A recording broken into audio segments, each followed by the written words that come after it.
Hello everyone. Welcome to YouTube channel decoding sports. तो आज का वीडियो आपके लिए बहुत ज़्यादा इंपॉर्टेंट रहेगा एक सही गाइडेंस के लिए, क्योंकि अभी तक तो मान लीजिए जो भी अब तक का प्रोसेस हुआ है ना, वो आपके लिए अब तक का 50% ही है। 50% जो आपके लिए गाइडेंस वाली बात है ना, जो आपको लगेगी वो अब जरूरत पड़ेगी।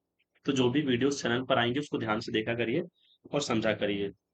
मेरे लिए पॉसिबल नहीं है हर चैट्स का रिप्लाई करना, तो मैं इसलिए कोशिश करता हूँ जितनी ज़्यादा मैक्सिमम वीडियोस आपको दे पाऊँ, ताकि आप अच्छे से सब चीज़ें समझ पाए, ताकि आपको कल को चल के कोई दिक्कत ना फेस करना पड़े। ठीक है। मैंने आपको जैसे फिजिकल टेस्ट का बताया था कि पहले फीस जमा कर दीजिए, दोबारा फॉर्म खुला, फिर भी आप नहीं कर पाए, फिर कितना रिक्वेस्ट करने के बाद ओपन हुआ ना। तो इसलिए आप चीजों को पहले कर लिया करिए, ताकि आपको बाद में कॉन्सिक्वेंसेस उसके झेलने ना पड़े। ठीक है। तो अभी काफी सारे वीडियोस आएंगे, क्योंकि काफी लंबा प्रोसेस है अभी एडमिशन को लेकर। तो सब चीज आपको मैं समझाते चलूंगा। सॉरी। तो बात करते हैं हम एलएनआईपी बीपीएड एंट्रेंस 2024 का। आपका रिटन टेस्ट हो गया, फिजिकल टेस्ट हो गया और स्किल टेस्ट हो गया। अब आगे का प्रोसेस क्या है? आपका रिजल्ट डेट्स कब आएंगे? सर कट ऑफ्स क्या रहेगा? मान लीजिए मेरा फिजिकल टेस्ट क्वालिफाई नहीं हो पा रहा है, मुझे लग रहा है कि मैं फेल हूँ, तो मेरे लिए अदर ऑप्शंस क्या रहेंगे? तो सारे चीज को हम इसी वीडियो में कवर करेंगे। ध्यान से सुनिएगा। तो इस साल का जो आपने फिजिकल टेस्ट तो दे ही दिया होगा और अपना अपना स्कोर्स को कैलकुलेट किया होगा कि मैं पास हो रहा हूँ कि नहीं हो रहा हूँ, ताकि आपको आगे के प्रोसेस के बारे में एक आइडिया लग जाएगा। पासिंग मार्क्स क्या है जनरल के लिए? आपका जनरल, ईडब्ल्यूएस और ओबीसी कैटेगरी के लिए 240 out of 400, which is 60% of 400 marks. SC और एसटी के लिए है आपका 220 out of 400, that which is 55% of 400 marks. तो 2023 का मैं अगर आपको डाटा दिखाऊं, तो फिजिकल टेस्ट में लगभग लड़कों में 1130 बच्चों ने पार्टिसिपेट किया था, जिसमें से सिर्फ 636 क्वालिफाई कर पाए थे और 494 बच्चे फेल हो गए थे फिजिकल टेस्ट में। तो मतलब आगे कौन जाएंगे? ये 636 बच्चों के ही मेरिट लिस्ट में आगे बढ़ेंगे। वही गर्ल्स की बात करें फीमेल कैटेगरी में, तो टोटल 360 कैंडिडेट्स ने अपियर किया था, out of which only 137 could qualify and 223 were enable to qualify. तो बचे कितने? 137। तो 137 ही आगे जाएंगे, जो इनका सीट्स रहेगा उसमें से मेरिट बनेगा। जो फिजिकल में फेल है, भले उनका स्किल बहुत अच्छा गया हो, रिटर्न बहुत अच्छा गया हो, पर उनका एडमिशन नहीं होगा, क्योंकि वो डिस्क्वालीफाई हो जाएंगे। ठीक है।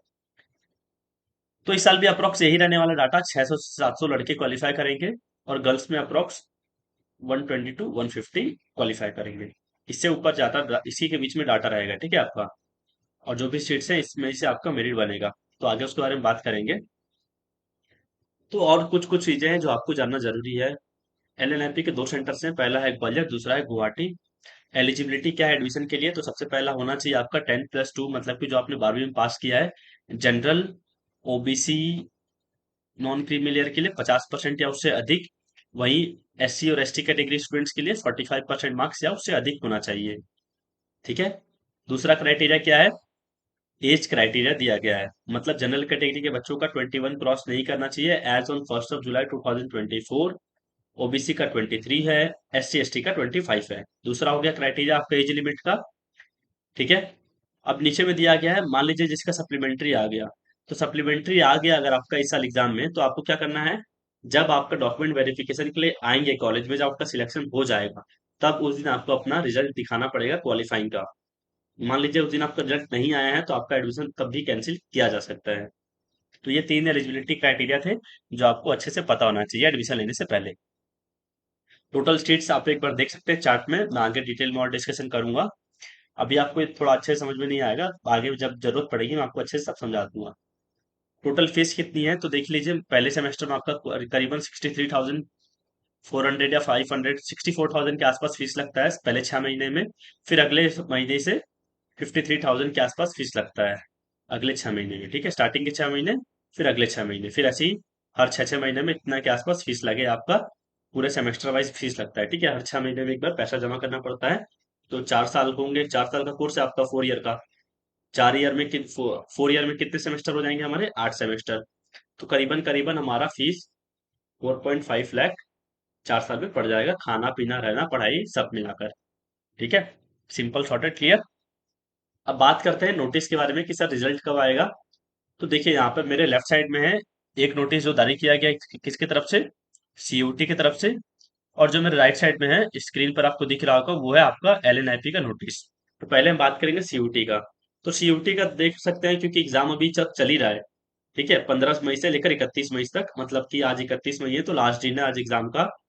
अब इन्होंने अब तक यही नहीं बताया कि इसका आंसर की कब रिलीज करेंगे ये, और जो स्कोर कार्ड है वो कब आएगा। तो स्कोर कार्ड इतना आएगा 30 जून को।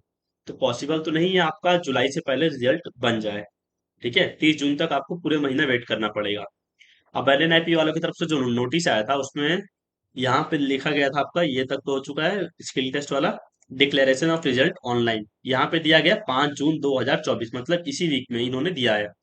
पर ये पॉसिबल ही नहीं है इनके तरफ से कि रिजल्ट रिलीज कर दे। हो सकता है रिजल्ट रिलीज करे फिजिकल और स्किल टेस्ट का अलग से, वाले बाद में रिटर्न का साथ में मिलाकर मेरिट बने। पर ऐसा हुआ नहीं आज तक, तो मुझे लगता है इसकी कम संभावना है कि आपका पहले 5 जून को रिजल्ट रिलीज कर दिया जाए। ठीक है, फिर इन्होंने दिया था कि आपका काउंसलिंग चालू हो जाएगा 10 से 11 जून तक। फिर सीट अलॉटमेंट लेटर आ जाएगा कि आपका सिलेक्शन हुआ कि नहीं हुआ 24 जून तक। ठीक है, फिर आपको क्लासेस चालू हो जाएंगे 8 से 11 जुलाई तक।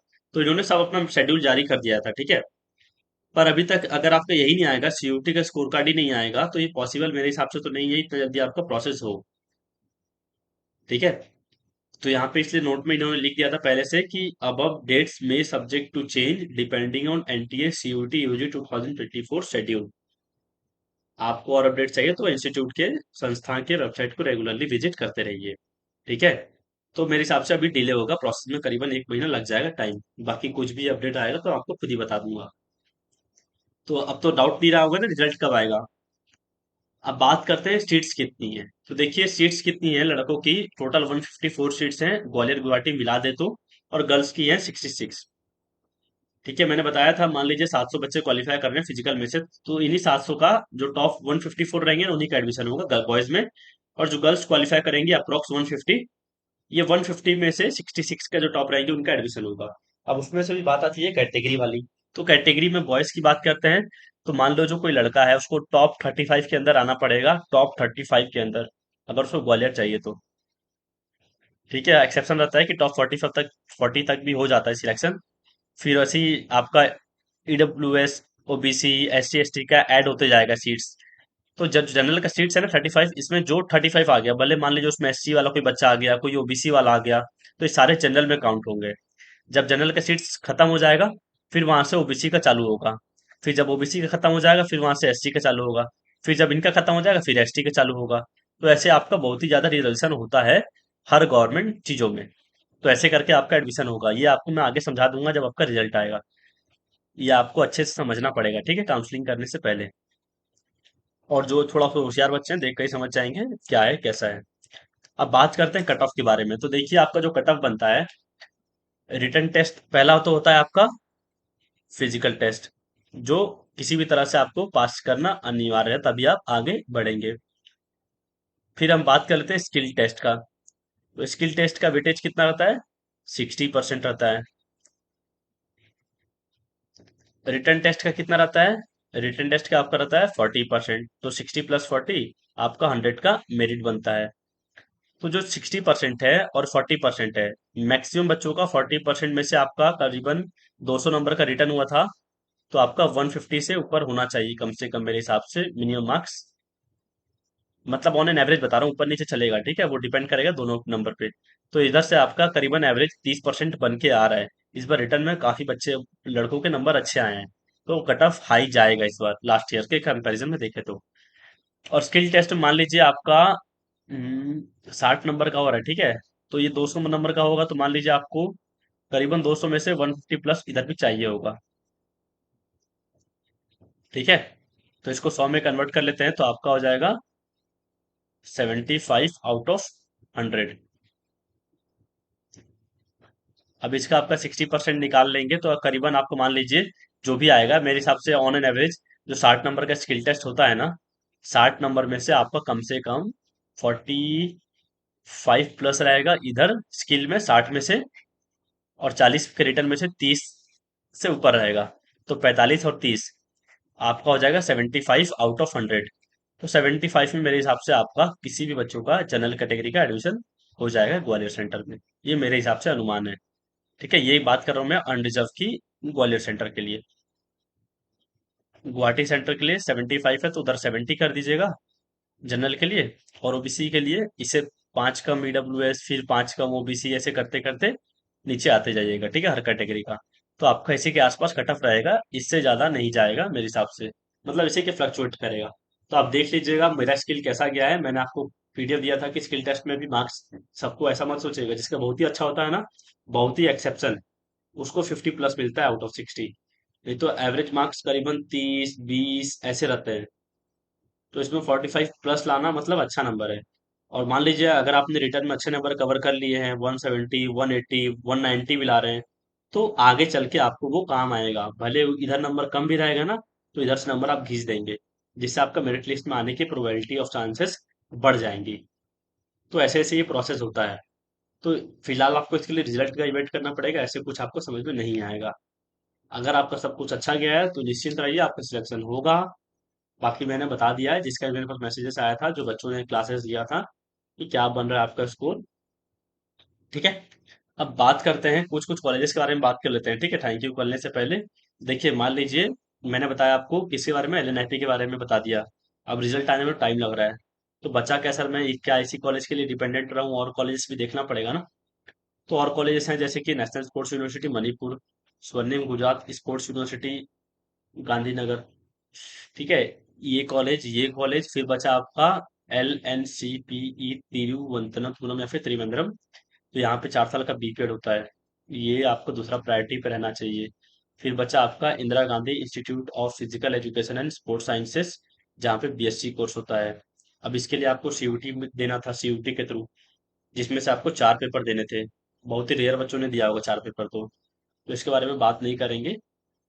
बाकी जो 3 है इसके बारे में आपको कल परसों नरसों वीडियो एक एक करके मिल जाएगा, कि कब फॉर्म आएगा, फॉर्म आ गया है तो कैसे अप्लाई करना है और कैसे तैयारी करना है। ठीक है, इसका भी क्लासेस आपको मैं जल्दी बता दूंगा कैसे आपको ज्वाइन करना है। इसके बारे में सोच रहे हैं क्लासेस स्टार्ट करने के लिए। और कोई डाउट है तो आपसे कृपया करके कमेंट बॉक्स में ड्रॉप कर दीजिएगा, ताकि हम उसको अच्छे से पिकअप करें और सॉल्व करते हैं। ठीक है। अगर आपको पिछले साल का रिजल्ट का पीडीएफ चाहिए, तो टेलीग्राम पे डिकोडिंग कोर्स को ज्वाइन कर लीजिए, या फिर हमारा व्हाट्सएप ग्रुप को नीचे दी गई डिस्क्रिप्शन से ज्वाइन कर लीजिए। अगर आपको इन चारों कॉलेजेस के बारे में तैयारी करनी है, या फिर एलएनआरपी के बारे में आने वाले प्रोसेस के बारे में गाइडेंस चाहिए, तो मिलते हैं अगली वीडियो में अगली अपडेट के साथ।